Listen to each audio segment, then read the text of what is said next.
Welcome back, fellow Earthlings. My name is Rogan, and you are watching The Mysterious Stoner in a Bowler. Today, we are going to go over two classic Bible stories that happened directly after the Garden of Eden incident. We're skipping the Cain and Abel story because there's really not a whole lot there to discuss that's too important. There's a few silly things along the way. I mean, if you don't know the story of Cain and Abel, they were the first two sons of Adam and Eve, and they made some sacrifices to God, and God liked God liked Abel's sacrifice because his was of sheep and goats, and he didn't really care for Cain's because Cain's was of vegetables and fruit, things grown from the ground. And there's different reasons as to why Christians say God liked Abel's over Cain's, but let's just be honest, he likes blood sacrifices. He's a bit of a sick guy. That's my opinion of him these days anyways. And then Cain killed Abel out of jealousy, and God and him had their spat, whatever. And then Cain somehow got married. Don't know to who. Most Christians will say that there's simply no mention of Eve giving birth to women, but most Christians say that there was incest, and that is how we have people today, through incest. Because God was okay with it back then, but not now. Honestly, I don't think that's really the case. I don't think there's ever been a good instance for incest. And I just don't buy, I don't buy that shit. That's, we all are related through incest. I'm not on board with that, but we're not focusing on that today. We are focusing on the story of Noah and the flood and the Tower of Babel. So, ignoring however people populated the world, let's skip forward through some chapters up to chapter 6 and dive in right here after a bit of weed.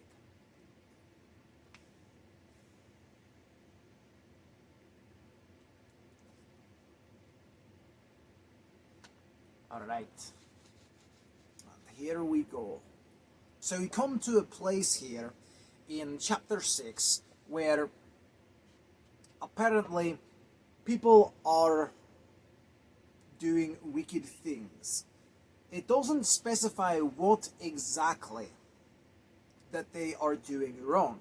It doesn't say that there were any rules or commandments given between now and where we left off in the last video with Adam and Eve. There is nothing said about what people should do or not do, but I guess God is just expecting everyone to be good or to know the difference between good and evil automatically from eating the fruit, but maybe they don't. But anyways, so everyone's doing their own thing, and apparently a lot of it is evil in God's opinion.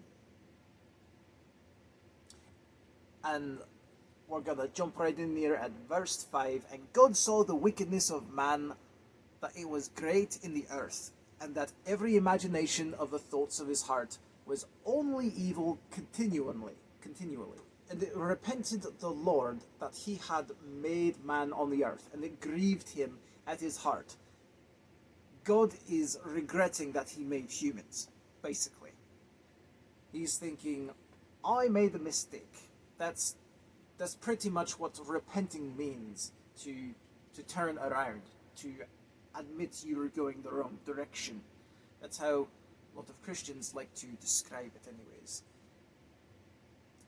So here we have God basically admitting he made a mistake by creating humans. So much for being perfect, I guess. And the Lord said, I will destroy man whom I have created from the face of the earth, both man and beast and the creeping thing and the fowls of the air, for it repenteth me that I have made them. Okay, so God is feeling so down about humans not doing what he wants them to do that he not only wants to destroy mankind, he also wants to destroy all the animals. Like, really? Why? What did the fucking animals do? They didn't eat of the tree of knowledge of good and evil. If they did, it didn't say that in the Bible anywhere. Humans are just doing their thing. They're just going with free will. God doesn't like it. He's pissed. He's jealous because they're doing their own thing. They're not paying attention to him, apparently. And he just wants to kill everything. This is if this isn't overreacting, I don't know what is. I'm not just gonna kill the thing that's disappointing me. I'm going to kill it and everyone else. What? That there is no logic there. It's like an artist who fills a sketchbook with paintings. And then he gets down to the last one, it doesn't go the way he wants it to, and instead of just tearing out the one page and starting over, he burns the entire book and destroys everything he painted previously. Where is the sense there? Where is the use of a brain? This God doesn't seem to have one.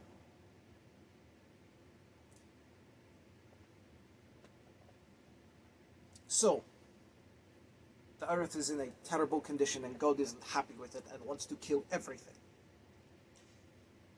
Except for this one guy named Noah and his family who apparently serve God or whatever.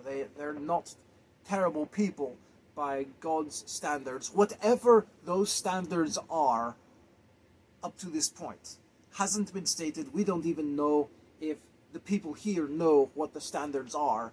God's just pissed and not talking to anyone except for this guy Noah, who is conservative enough or whatever to make God happy with what he's doing. He's killing animals in God's name, giving him blood sacrifices, whatever.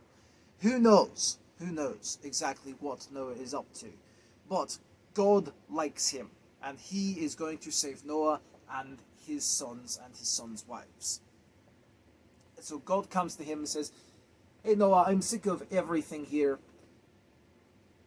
Here's a list of blueprints to build a boat because I'm going to flood the entire planet. I'm sick of everything, but you are going to have 2 of every kind of animals on this big arse ship that I'm telling you to build. Here are the blueprints, get to fucking work, basically. And of course, Noah does as he's told. I'd like to address something that is in most depictions and retellings of this story in movies and in, well, comic books and such, other places outside of the Bible. They like to depict that Noah preached to the other people to try to get them to repent, and there is nowhere in the Bible that says that Noah preached to those people. Not here in this story. There is nowhere.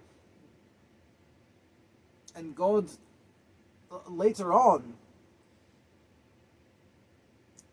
from these people and everything, come the Hebrew people, the Israelites, And we'll see later that God sends them. God sends his chosen special people, prophets and messengers, to tell them to stop doing their bad things and to repent and come back to God. There is no record of that ever happening here. With the early humans, God isn't giving a single fuck. No warning, nothing. Just saying, hey you, I like you right there. Hey, there's something going down. Just build a ship. Don't. No mention of preaching or warning ever happens. So Noah builds the boat, and God sends the animals in pairs. I don't know how.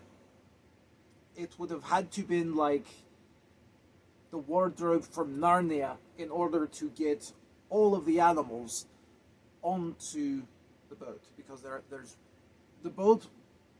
It's been confirmed the measurements of Noah's Ark is not big enough to fit two of every kind of creature on the planet. And then God sends the flood, mercilessly drowns everything and everyone, all the humans, all the animals, all the innocent children that didn't know any better, all the infants, all those random animals that were just doing their thing, mercilessly drowned because some humans and over bumfuck nowhere were fucking each other in the arse. I don't fucking know. But God didn't give a shit. Kill them all. And then the flood ends, and in chapter 8 we come to the end where God directs the ark, Noah's Ark, to land in a specific spot and everything, and everyone gets out, everyone's happy, yay, they survived the big catastrophe and all that. And it says, Noah builded an altar unto the Lord, and took of every clean beast and of every clean fowl, and offered burnt offerings on the altar. And the Lord smelled the sweet savour, and the Lord said in his heart, I will not again curse the ground any more for man's sake, for the imagination of man's heart is evil from his youth. Neither will I again smite any more every living thing, as I have done. Notice, after it says that Noah killed so many of each of these kinds of animals, that God smelled it and it smelled good to him. Dead animals smell good to God. I don't know how that's okay with Christians, but he's okay with, he it's the sacrifice. Yeah, I don't think so. I don't think that's what God is smelling here. It doesn't say he's smelling the concept of the sacrifice. Christians can be confusing and strange. And then we get to the classic part of the story, where God says, I do set my bow in the cloud, and it shall be for a token of a covenant between me and the earth. And then he says, and the bow shall be in the cloud, and I will look upon it, that I may remember the everlasting covenant between God and every living creature of all flesh that is upon the earth. So just in case God gets pissed off or something, he has the rainbow as a sticky note in the sky to remind him not to kill everyone with a flood of water. He can do other things, of course, but kill everything all at once with water, that happy looking rainbow in the sky makes him feel all better inside, so that he doesn't. Sure, okay.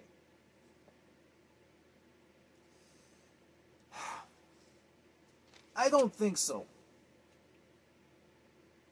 This is a terrible excuse of a god. He's a terrible leader. He overreacts, killed nearly everything because they weren't doing things according to his way, even though he didn't tell them how he wanted them to act. Didn't give them any warning before killing them all. And he's really got a thing for blood sacrifices. He likes things being killed. Things have to be killed in order for sin to be forgiven. That's really strict. Humans are not like that. We are capable of forgiving without needing to shed blood first. Some of us have a harder time with it than others, but we are quite capable of forgiving completely. And honestly, I think that makes humans in and of themselves sound a lot better to deal with than this God who supposedly created them and made them in his image. I don't think he made them in his image, because humans are nicer than this God. There are assholes that will warn you that you're pissing them off before they'll punch you.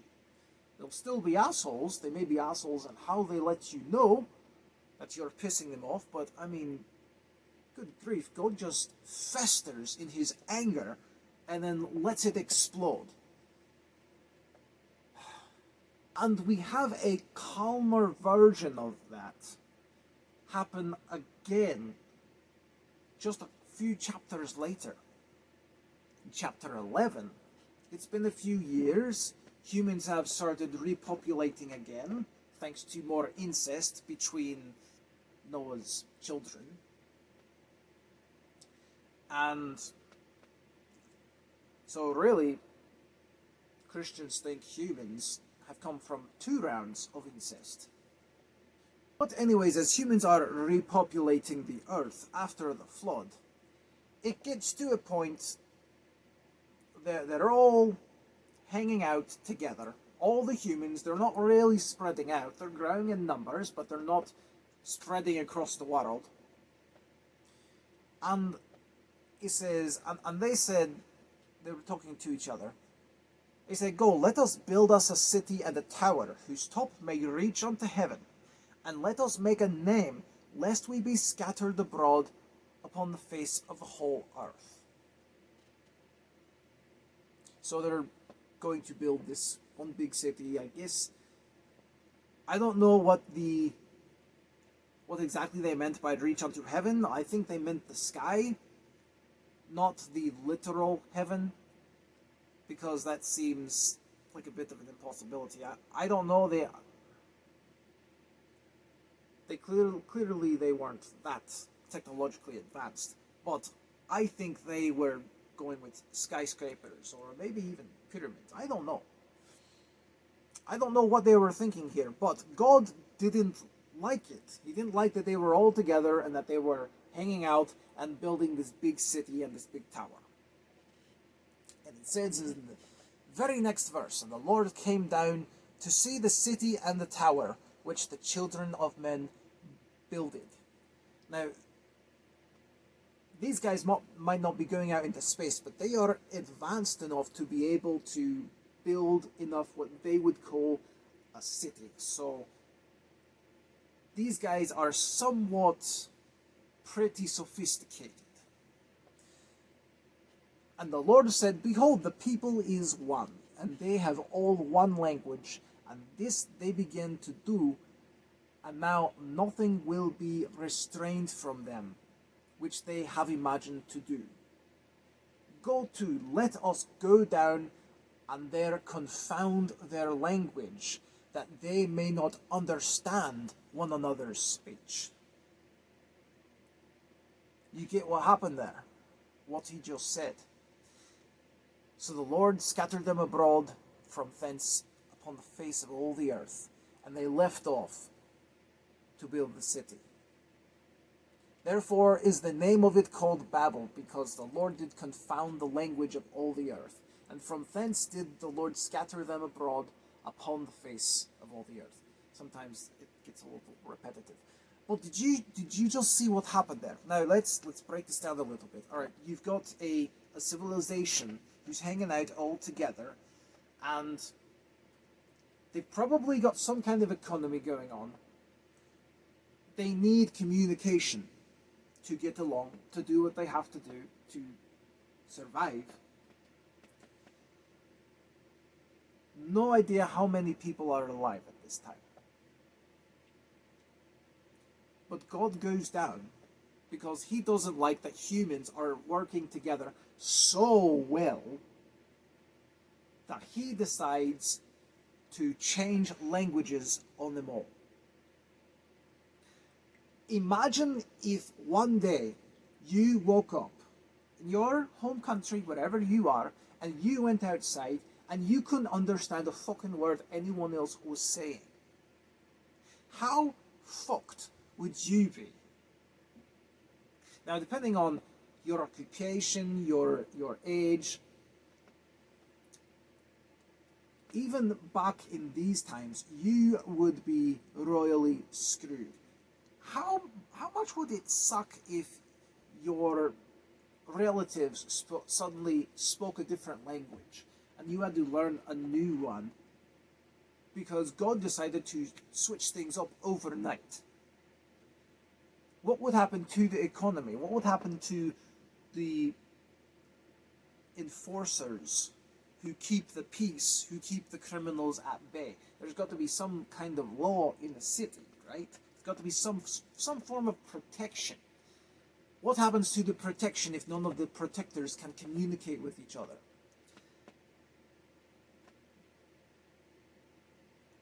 God ripped humanity to shit just by making everyone have new languages. Now, sure, there was enough for them to go out, find other people who spoke the same language, and for them to go out and make new civilizations and spread out. There is no saying as to why God didn't like humans working together, except for one thing. Only one. Only one. And it said it right here.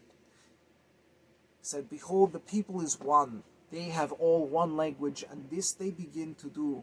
And now nothing will be restrained from them, which they have imagined to do." It sounds to me like God is afraid. It sounds to me like God is a little bit intimidated by what humans are capable of doing. Why would he say something like this if he is all wise and all knowing, all powerful?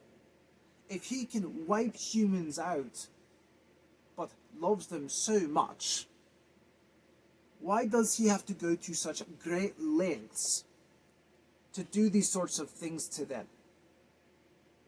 Why does he have to constantly cut them down? Is it really the fact that humans were plagued by wickedness, that they were flooded by God? Was that really it? Maybe they were just getting along too well for his preference. I mean, they started doing the same thing again here. They start getting along really well. They start, hey, let's build something really cool together. Yeah, all right, yeah, let's do that.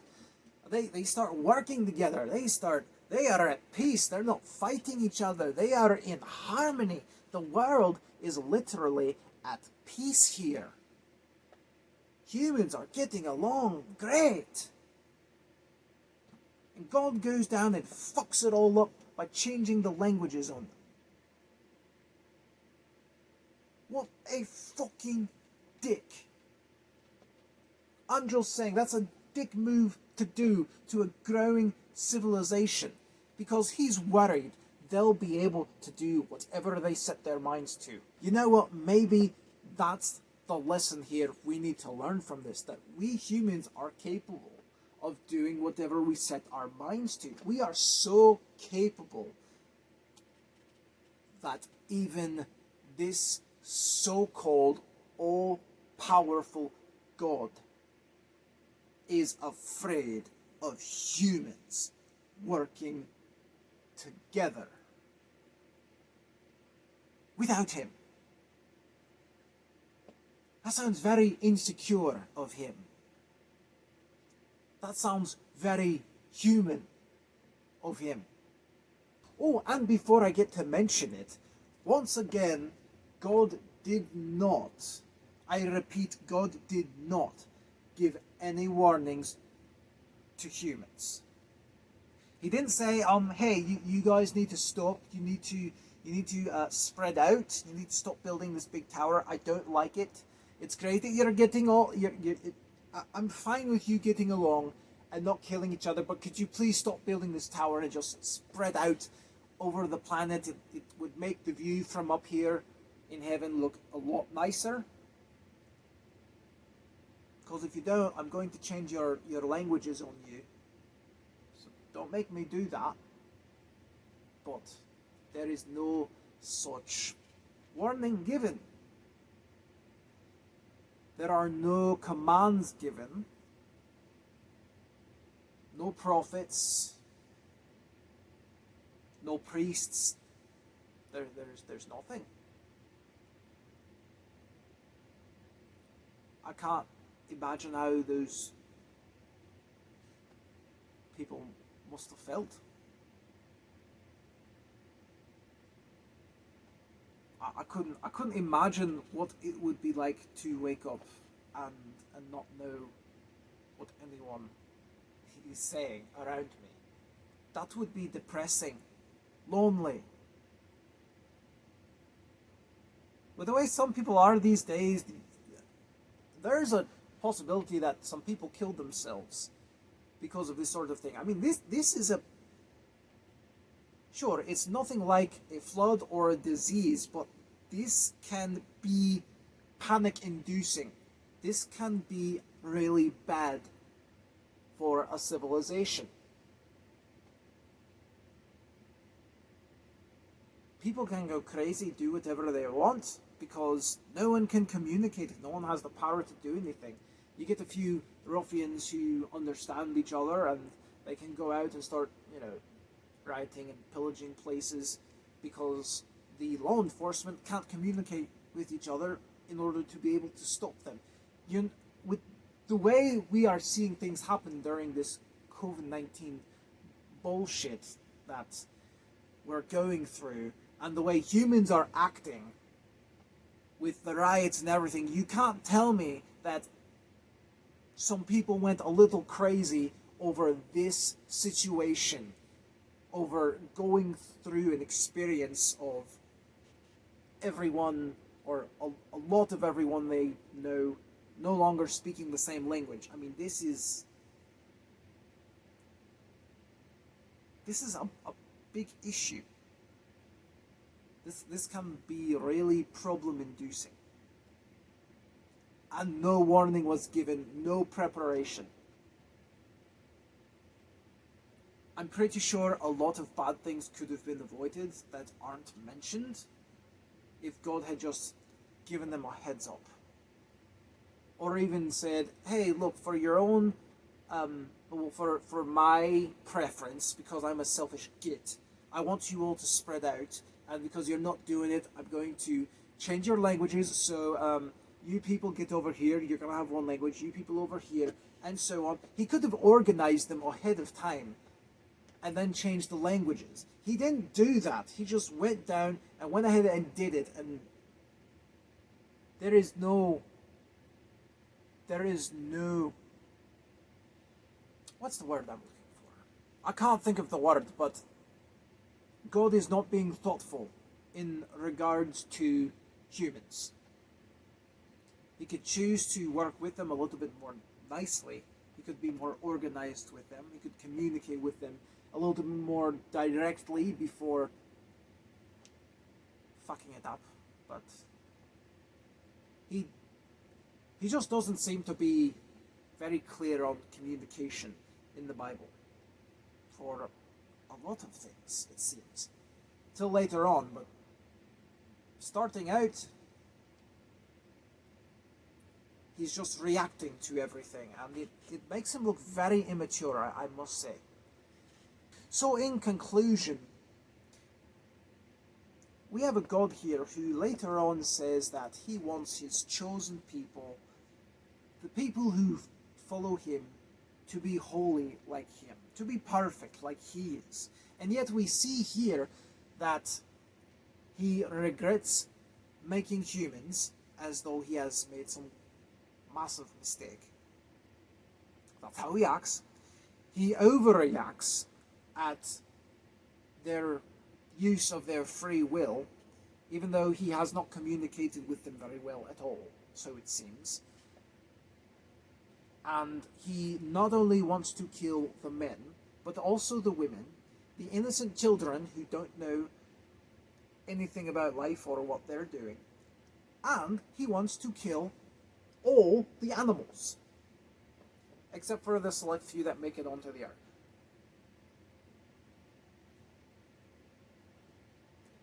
Is this really someone that sounds like a person you want to be like?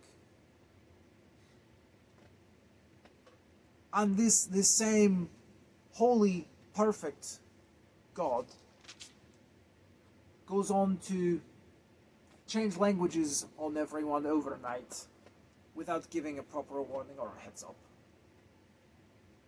To me, this seems like another overreaction to humans simply being true to themselves, doing what they should be doing, which is getting along and working together to benefit all the rest of humanity. And he doesn't approve of it. Interesting, because a lot of Christians and the Catholic Church has been against a lot of human advancements over the years. They've been against some pretty crazy things. Gaslit lanterns, when they were coming out, they were even against organs. Like pipe music organs. They thought they were sinful, of the devil. Of course, a lot of them think that rock music is evil. You can Google the list of things that they think is bad and evil.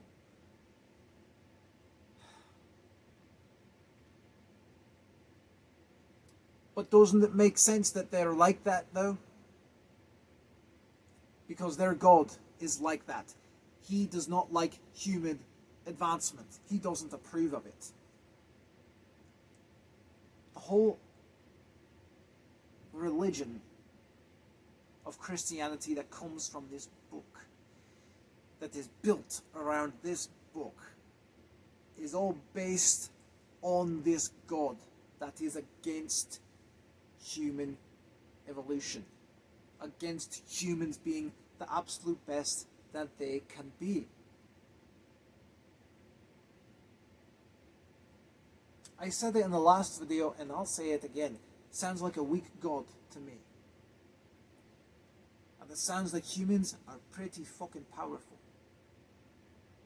For an all-powerful God to be afraid of them, to want to kill them all, to want to change their language, to stop them from advancing. Humans are amazing creatures, and this God doesn't want you to understand that. So tell me, fellow Earthlings, have you ever met anyone as prickish and dick-sounding as this God right here? I mean, he sounds pretty narcissistic, but there are some humans out there that are like this, who aren't even Christian, and I mean, he said, let's make man in our own image. And there are some people that are this big of a prick. Have you ever met any? I haven't. But it's been from my observation that most humans are not like this. In their natural state, they can be very forgiving, they can be very kind. Humans can be truly wonderful people. And even a lot of the worst people have a positive, nice side to them. Except for maybe whoever Jehovah was based off of. So if anyone ever tells you that you were born worthless, that you're no good for anything, that you have to read a book or say a prayer to make yourself better, don't listen to them.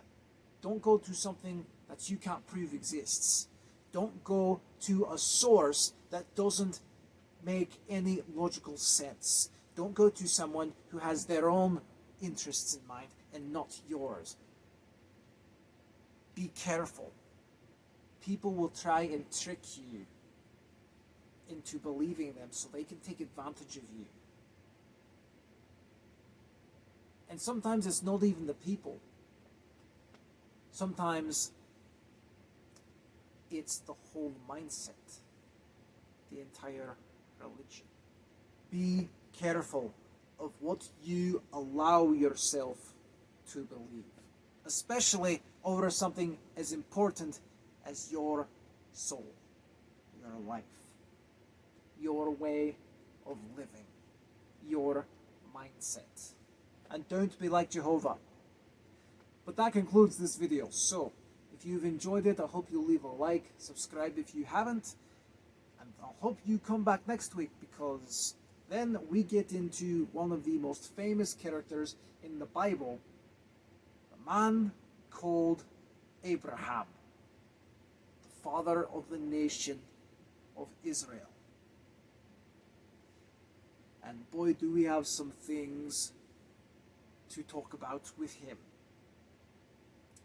Until next week, my friends, farewell.